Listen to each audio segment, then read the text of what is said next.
ਸਾਡਾ ਅੱਜ ਦਾ ਪਿੰਡ ਹੈ ਚੱਕ ਨੰਬਰ 288 ਜੀਂਬੇ ਜੈਲ ਸਿੰਘ ਵਾਲਾ।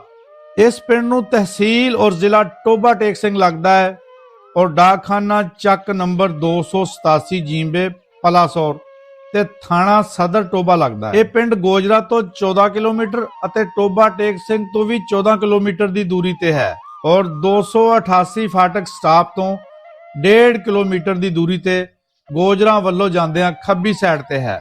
ਸਰਦਾਰ ਜੈਲ ਸਿੰਘ ਦੇ ਇਸ ਪਿੰਡ ਦਾ ਰਕਬਾ 45 ਮਰਬੇ ਹੈ। 5000 ਦੀ ਆਬਾਦੀ ਦੇ ਇਸ ਪਿੰਡ ਵਿੱਚ 3000 ਤੱਕ ਵੋਟ ਕਾਸਟ ਹੁੰਦਾ ਹੈ।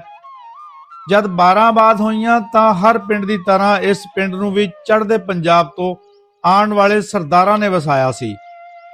ਚੱਕ ਨੰਬਰ 288 ਜੀਂਬੇ ਜੈਲ ਸਿੰਘ ਵਾਲਾ ਵਿੱਚ ਸਰਦਾਰਾਂ ਨੇ ਆ ਕੇ ਬੇਆਬਾਦ ਜ਼ਮੀਨਾਂ ਨੂੰ ਆਬਾਦ ਕੀਤਾ। ਜਿੱਥੇ ਜਿੱਥੇ ਬੈਠੇ ਉਹ ਪਿੰਡਾਂ ਨੂੰ ਵੇਲੇ ਦੀ ਸਰਕਾਰ ਨੇ ਚੱਕ ਨੰਬਰ ਦੇ ਨਾਲ ਉੱਥੋਂ ਦੇ ਮੋਤਬਰ ਬੰਦੇ ਦਾ ਨਾਮ ਜੋੜ ਦਿੱਤਾ।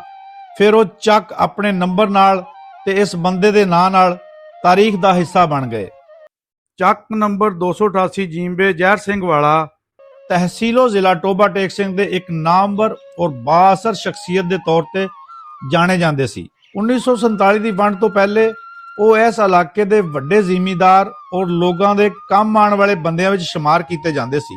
ਇਹਨਾਂ ਦਾ ਆਪਣੇ ਪਿੰਡ ਤੋਂ ਇਲਾਵਾ ਆਲ ਦੁਆਲ ਦੇ ਪਿੰਡਾਂ ਵਿੱਚ ਵੀ ਬੜਾ ਅਸਰੋ ਰਸੂਖ ਸੀ।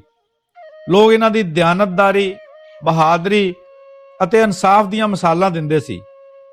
ਉਹ ਨਾ ਸਿਰਫ ਜ਼ਿਮੀਂਦਾਰਾਂ ਨਾਲ ਜੁੜੇ ਹੋਏ ਸੀ ਬਲਕਿ ਪਿੰਡ ਵਿੱਚ ਹੋਣ ਵਾਲੀ ਲੜਾਈ ਝਗੜਿਆਂ ਨੂੰ ਵੀ ਪਿੰਡੋਂ ਬਾਹਰ ਨਹੀਂ ਸੀ ਜਾਣ ਦਿੰਦੇ। 1947 ਦੀ ਵੰਡ ਤੋਂ ਪਹਿਲੇ ਇਹਨਾਂ ਦਾ ਟੱਬਰ ਔਰ ਬਾਕੀ ਪਿੰਡ ਵਾਲੇ ਨਾ ਚਾਹੁੰਦਿਆਂ ਹੋਇਆਂ ਇਸ ਪਿੰਡ ਨੂੰ ਛੱਡ ਕੇ ਚੜ੍ਹਦੇ ਪੰਜਾਬ ਵਿੱਚ ਜਾ ਕੇ ਵਸ ਗਏ।